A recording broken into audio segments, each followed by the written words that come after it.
अस्सलाम वालेकुम रहमतुल्लाहि व बरकातुहू। दोस्तों, हज 2026 के लिए तीसरी यानी फाइनल किस्त यानी टोटल अमाउंट कितना आएगा, इसके बारे में हाजी बार बार सवाल कर रहे हैं कि जो फाइनल अमाउंट आएगा वो कितना होगा। तो दोस्तों, आज की वीडियो में हम लोग बात करने वाले इसी तीसरी किस्त के बारे में कि इसका जो फाइनल अमाउंट आएगा वो ऑलमोस्ट यानी लगभग कितना आएगा, उसके बारे में। तो वीडियो को आखिर तक देखिए, इंशाल्लाह आपको फायदा होगा। दोस्तों, हज 2026 के लिए टोटल जो अमाउंट होगा, हज का कॉस्ट होगी, वो कितनी होगी, ये सवाल हाजी बार बार कर रहे हैं। दोस्तों, आप लोगों को बता देते हैं, हज कमेटी ऑफ इंडिया ने अपनी गाइडलाइंस में जो हज 2026 के लिए उन्होंने गाइडलाइन जारी की थी, उसमें जो है कि पिछले साल का यानी हज 2025 का जो टोटल खर्चा आया था एयरपोर्ट वाइज, उसको बता दिया है। तो आप जो है कि जाके हज कमेटी के साइट पे ये गाइडलाइन डाउनलोड कर सकते हैं और उसमें आप देख सकते हैं कि ये आपके एयरपोर्ट से कितना अमाउंट है, यानी एयरपोर्ट वाइज जो खर्चा हुआ था 2025 में वो वहाँ पे दिया हुआ है। तो दोस्तों, आप लोगों को बता दें कि जो तीसरी किस्त होती है वो कभी भी फाइनल नहीं होती है, फिक्स नहीं होती है। वो जब पहली दूसरी किस्त ले ली जाती है और तीसरी किस्त के टाइम में सऊदी अरेबिया में होने वाले सारे खर्चे और सारे सर्विसेज ले लिए जाते हैं हज कमेटी के जरिए, अकोमोडेशन के, ट्रांसपोर्टेशन के, मीना मुजदलिफा अरफात के टेंट्स के, मदीना मक्का मदीना के बसेस के, एयरपोर्ट से आपके होटल और होटल से एयरपोर्ट के जो बसेस के खर्चे होते हैं, और अजीजिया से हरम शरीफ आने और जाने की जो बसेज होती है, ये सारे खर्चे जो होते हैं वो खर्चे जब फाइनलाइज होते हैं, हज कमेटी जो है कि इसको ख़रीद लेती है, सर्विसेज फाइनल कर देती है, उसके बाद ही ये डिसाइड होते हैं दोस्तों। क्योंकि रियाल का भाव बढ़ते घटते रहता है, उसका रेट बढ़ते घटते रहता है, और सर्विसेज का भी जो रेट होता है वो जिस तरह की सर्विस अपने को अवेलेबल होगी हज कमेटी को, उस तरह की सर्विस उनको जो है कि बिड करके ख़रीदनी पड़ती है, और वो रेट उसी टाइम पे फाइनल होता है, उसके पहले से फाइनल नहीं रहता है। तो जिस तरह की सर्विस जो है कि वहाँ पे मिलेगी उसी तरीके से पैसा देना पड़ता है। इसलिए हज कमेटी हर साल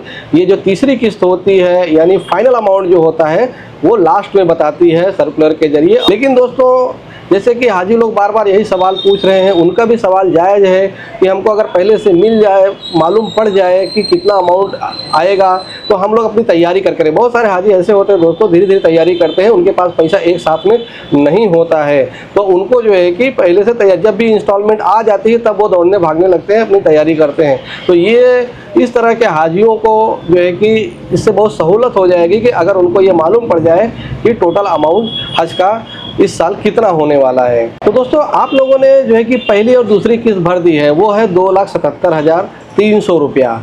तो अगर हम लोग एयरपोर्ट वाइज देखते हैं 2025 का जो खर्चा हुआ है तो वो इस तरह से है। अहमदाबाद एयरपोर्ट से टोटल 3,24,650 रुपये जो है कि लगे थे हज 2025 के लिए। उसमें से अगर हम लोग कम करते हैं 2,77,300 रुपया, तो इस बार जो है कि लगभग जो अमाउंट आएगा वो 47,350 रुपया आएगा अहमदाबाद एयरपोर्ट से। दोस्तों, इसमें 10-15 हज़ार रुपया एक्स्ट्रा भी हो सकते हैं, लेकिन मैं अभी जो आपको एस्टिमेट बता रहा हूँ वो पिछले साल का जो फाइनल अमाउंट था उसमें से अभी का जो आपने पैसा भर दिया है उसको कम करके डिडक्ट करके बता रहा हूँ। तो अहमदाबाद एयरपोर्ट से लगभग 47,350 रुपया होगा, बेंगलुरु एयरपोर्ट से 55,450 रुपया, कालीकट से 92,950 रुपया, चेन्नई से 56,400 रुपया, कोचीन से 49,350 रुपया, दिल्ली से 50,100 रुपया, गया से 1,24,550 रुपये। जैसे सबको मालूम है कि गया एयरपोर्ट सबसे महंगा है, और अभी की जो खबर है वो ये है कि गया एयरपोर्ट से बहुत कम हाजियों ने जो है कि फॉर्म भरा था, इसलिए गया एयरपोर्ट इस बार हज 2026 के लिए कैंसिल कर दिया गया है। अब हज कमेटी उनको चाहे कोलकाता वाले एयरपोर्ट से ले जाएगी या दिल्ली वाले एयरपोर्ट से ले जाएगी, जो उनके लिए नज़दीक होगा उसके बारे में हज कमेटी उनको इन्फॉर्म करेगी इंशाल्लाह, जिन्होंने गया एयरपोर्ट सेलेक्ट किया होगा। उसके बाद गुवाहाटी से 1,16,200 रुपया, हैदराबाद से 53,000 रुपया, इंदौर से 80,050 रुपया, जयपुर से 52,500 रुपया, कन्नूर एयरपोर्ट से 52,600 रुपया, कोलकाता एयरपोर्ट से 80,850 रुपया, लखनऊ एयरपोर्ट से 60,050 रुपया, मुंबई एयरपोर्ट से 42,300 रुपया। सबसे कम पैसा मुंबई एयरपोर्ट से लगता है, इसलिए पिछले कई सालों से बहुत सारे हाजी दूसरे स्टेट के भी मुंबई एयरपोर्ट से ही फॉर्म भरना चालू कर दिए हैं। इसी तरीके से नागपुर एयरपोर्ट से 58,950 रुपया और श्रीनगर एयरपोर्ट से 1,13,450 रुपया। तो ये जो है कि 17 एयरपोर्ट जो हैं उनके ये पिछले साल के खर्चे थे उसमें से कम करके 2,77,300 रुपया ये अमाउंट इंशाअल्लाह इस बार आएगा। लेकिन ये फाइनल अमाउंट नहीं है, ये जो है कि एक एस्टिमेट है, एक्सपेक्टेशन है। इसमें से आप 10-5 हज़ार रुपया और पकड़ के ही चलें, ज़्यादा हो सकता है, कहीं कम भी हो सकता है, कहीं ज़्यादा हो सकता है, लेकिन ये एक एवरेज है। इंशाल्लाह इसी तरीके से आपका अमाउंट होगा, तो आप इस तरह से तैयारी करें।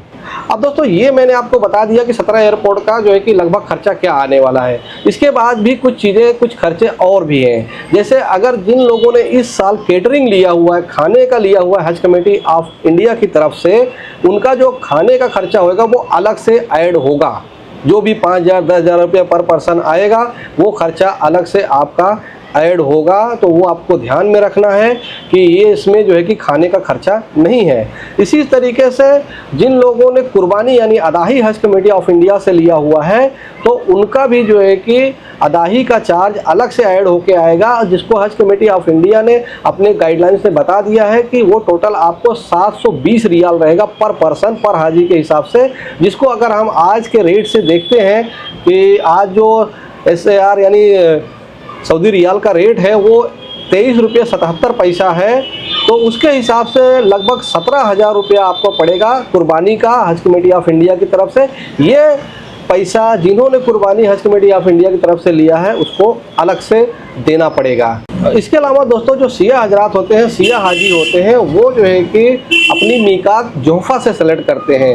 जोहफा जिन्होंने ऑप्ट किया है, जोहफा मीकात जिन्होंने लिया हुआ है, उनको 230 रियाल जो है कि एक्स्ट्रा देने पड़ेंगे। जैसे कि अदाही का है 720 रियाल, उसी तरीके से जोहफा मीकात वालों को 230 रियाल एक्स्ट्रा देने पड़ेंगे, जो कि लगभग 5,500 रुपये के लगभग होएगा। तो दोस्तों ये 3 चीज़ें और ऐड होंगी जो मैंने लिस्ट बताया अभी हर एयरपोर्ट से, फाइनल इंस्टॉलमेंट का, थर्ड इंस्टॉलमेंट का। उसके अलावा ये 3 खर्चे आपको और ऐड होंगे अगर आप इसमें से कोई चीज़ें ले रहे हैं, उसका जो है आपने यस किया हुआ है, ऑप्ट किया हुआ है। तो दोस्तों ये इस तरह से मोटा मोटा खर्चा है। इस तरह से आपको जो है कि हज 2026 के लिए जो फाइनल इंस्टॉलमेंट आएगी, आखिरी किस्त आएगी, वो इसी तरीके से आएगी। ये एक अंदाज़ा है, इसको कहीं पे आप जो है कि फाइनल ना बोलें और ना फाइनल समझ के चलें। जो भी पैसा मैंने बताया है उससे थोड़ा पैसा आप बढ़ा के ही अपने पास रखें। जिन्होंने ये अदाही यानी कुर्बानी और जोहफा मीकात और जो खाने का लिया हुआ है, वो ये सब चीज़ें और बढ़ा लें। जैसे कि अगर एक बंदे ने खाना भी लिया है, कुर्बानी भी लिया है हज कमेटी ऑफ इंडिया से, और जो है कि जोहफा मीकात वाले हैं यानी सिया पिलग्रिम है, तो उनको जो है कि 17 और 5 22,000 रुपया और प्लस 5 या 10,000 जो भी है, यानी कि 35 से 40,000 रुपये उनको अलग से और पकड़ के चलना है कि ये खर्चे और आएंगे। और जिन्होंने सिर्फ अदाही लिया हुआ है वो 17,000 रुपये का इंतजाम एक्स्ट्रा करें पर हाजी के हिसाब से, और जिन्होंने जो है कि खाना और अदाही दोनों लिया हुआ है वो जो है कि 25 से 30,000 रुपये तक जो है कि अलग से पर हाजी का इंतजाम करें, ये एयरपोर्ट वाइज खर्चे के अलावा। तो दोस्तों ये थी वीडियो आज की थर्ड इंस्टॉलमेंट के एस्टिमेट के बारे में कि लगभग कितना खर्चा आएगा, थर्ड इंस्टॉलमेंट कितनी आएगी, टोटल कॉस्ट कितनी आएगी, उसके बारे में। उम्मीद करते हैं वीडियो आपको इन्फॉर्मेटिव लगी होगी। वीडियो को लाइक करें, शेयर करें, हमारे चैनल को सब्सक्राइब कर लें, हमारे व्हाट्सएप ग्रुप को जो ज्वाइन कर लें जिसमें आपके सवालों के जवाब दिए जाते हैं। इस वीडियो में बस इतना ही, मिलते किसी और वीडियो। अपना ख्याल रखिएगा। अस्सलाम वालेकुम।